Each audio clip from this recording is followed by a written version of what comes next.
ناظرین، مثنوی شریف جسے حضرت جامی علیہ رحمہ نے فرمایا ہست قرآن در زبان پہلوی کہ یہ تو فارسی زبان کا قرآن مجید ہے، اس کا دفتر اول جاری ہے، جس میں سے آج ہم نے ایک حدیث شریف سے شروع کرنا ہے جو مولانا نے ہمارے لیے لکھی ہے۔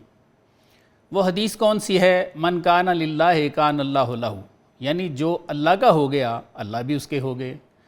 مولانا نے اس حدیث شریف کی تشریح میں اپنا الہام قلم بند فرمایا ہے تاکہ ہمیں سمجھا سکیں کہ چونکہ وہ اللہ کے ہو گئے ہیں تو اللہ ان کے کس حد تک ہو چکے ہیں۔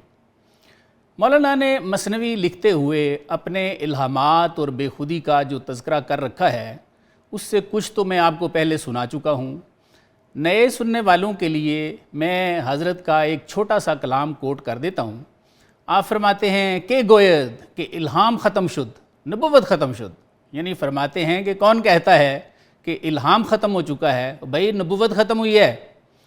مولانا اس بات کے قائل ہیں کہ متقین کو ابھی بھی اللہ تعالیٰ الہام دیتے ہیں، اور وہ فرماتے ہیں کہ یہ الہام لکڑیوں اور پتھروں کو بھی ہوتا ہے۔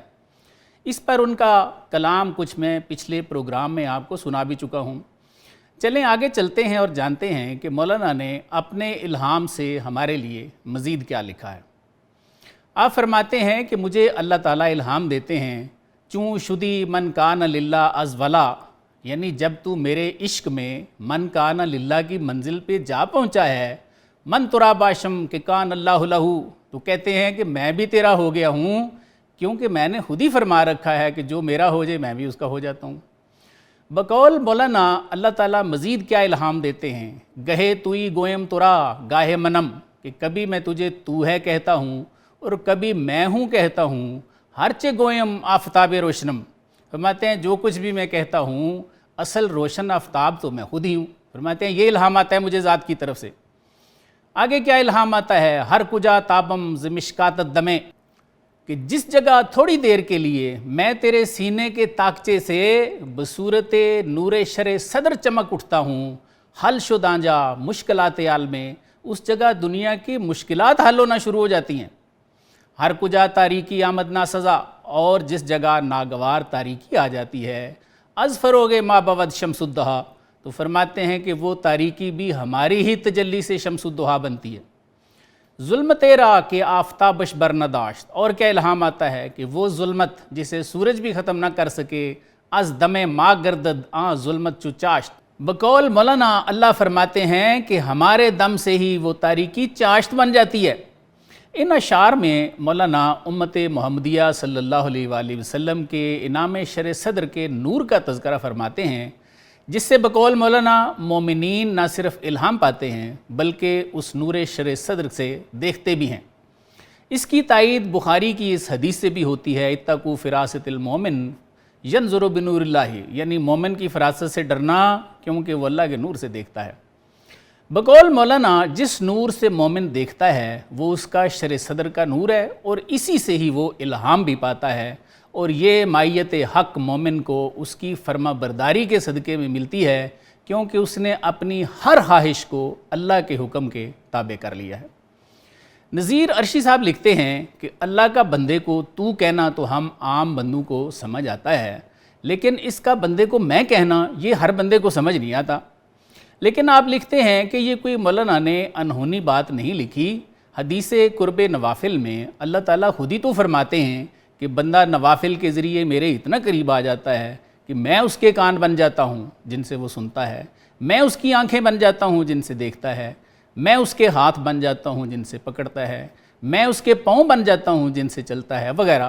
اس لیے اللہ اپنے ہی نور کو میں فرماتے ہیں، اور فرماتے ہیں کہ اسی وجہ سے ہی مومن کے پاس لوگوں کی مشکلات بھی حل ہوتی ہیں، ان کے تاریک قلوب کی تاریکیاں بھی دور ہوتی ہیں۔ یہ سب کچھ اللہ خود کرتے ہیں، اور بقول مولانا اس لیے کرتے ہیں کہ جب ہم اللہ کے ہو جائیں تو اللہ بھی ہمارے ہو جاتے ہیں۔ مولانا یہ عروج آدم خاکی بتا کے اب سارا راز ہی کھول دیتے ہیں۔ فرماتے ہیں کہ یہ ہوتا کیسے ہے بتاؤں؟ کیا لکھتے ہیں؟ آؤ میں تمہیں بتاؤں کہ یہ شر صدر والا کرم سب سے پہلے کس پہ ہوا اور تم پہ کیسے ہو سکتا ہے۔ فرماتے ہیں آدم را او بخیش اسما نمود، فرماتے ہیں بھائی یہ اللہ کے اسماء کا نور ہے جو اس نے سب سے پہلے حضرت آدم علیہ السلام کو دیا تھا، جس سے انہوں نے ہر چیز کے نام بتائے تھے، ورنہ اس کائنات کا ہر نام رٹا تھوڑے جا سکتا ہے۔ دیگراں از آدم اسما می کشود، فرماتے ہیں باقیوں کو یہ فیض آدم علیہ السلام سے نصیب ہوا ہے۔ آگے فرماتے ہیں آب ہا از جو بجو یا از صبو، فرماتے ہیں بھائی تجھے پانی سے غرض ہونی چاہیے، نہر سے مل جائے یا مٹکے سے مل جائے، کہ این صبورا ہم مدد باشد زجو، فرماتے ہیں وہ مٹکا بھی کسی نے نہر سے بھرا ہوا ہوتا ہے بھائی۔ آگے ایک اور مثال دیتے ہیں نور خواہ از ماہ طلب خواہ از خور، فرماتے ہیں تجھے روشنی سے غرض ہونی چاہیے، خواہ سورج سے مل جائے یا چاند سے مل جائے۔ نور ماہ ہم از آفتاب است اے پسر، فرماتے ہیں بیٹا چاند کی روشنی بھی آفتاب ہی سے ہوتی ہے۔ مقتبس شو زود چوں یابی نجوم، آگے فرماتے ہیں کہ تو جلدی روشنی حاصل کرنے والا بن جب تجھے کوئی ستارہ مل جائے۔ گفت پیغمبر کے صحابی نجوم، فرماتے ہیں کیا تم نے حضور صلی اللہ علیہ وآلہ وسلم کا یہ کلام نہیں سنا کہ میرے صحابہ ستاروں جیسے ہیں؟ مولانا فرماتے ہیں کہ صحابہ نے اپنے چاند یعنی حضور صلی اللہ علیہ وآلہ وسلم سے روشنی پائی تھی، ستارے تاریک تو نہیں ہوتے۔ آگے یہ روشنی جنہوں نے ان سے پائی ہے، جنہوں نے ان سے پائی ہے، جنہوں نے ان سے پائی ہے، تو ان سے لے لے، یہ تعلیم دینا چاہ رہے ہیں۔ ان میں سے کچھ اشعار میں نے آپ کو پہلے کسی پروگرام میں ریفرنس کے طور پہ سنائے تھے، اس لیے میں صرف 2 کلام اس سے مزید لیتا ہوں۔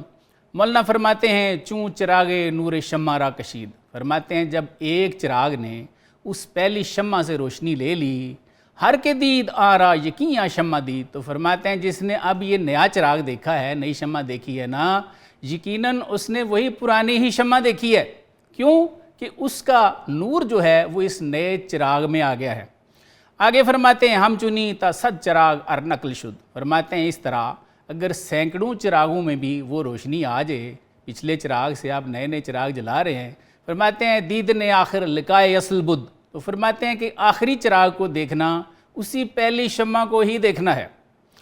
مولانا اس میں فرمانا یہ چاہ رہے ہیں کہ یہ فیض نبوت و ولایت جو بقول مولانا فیض اسماء ہے، اللہ کے ناموں کا نور ہے، فرماتے ہیں یہ شروع تو ہوا آدم علیہ السلام سے، پھر ہر پیغمبر میں منتقل ہوتا رہا، حضور صلی اللہ علیہ وآلہ وسلم سے آپ کی امت میں منتقل ہوا۔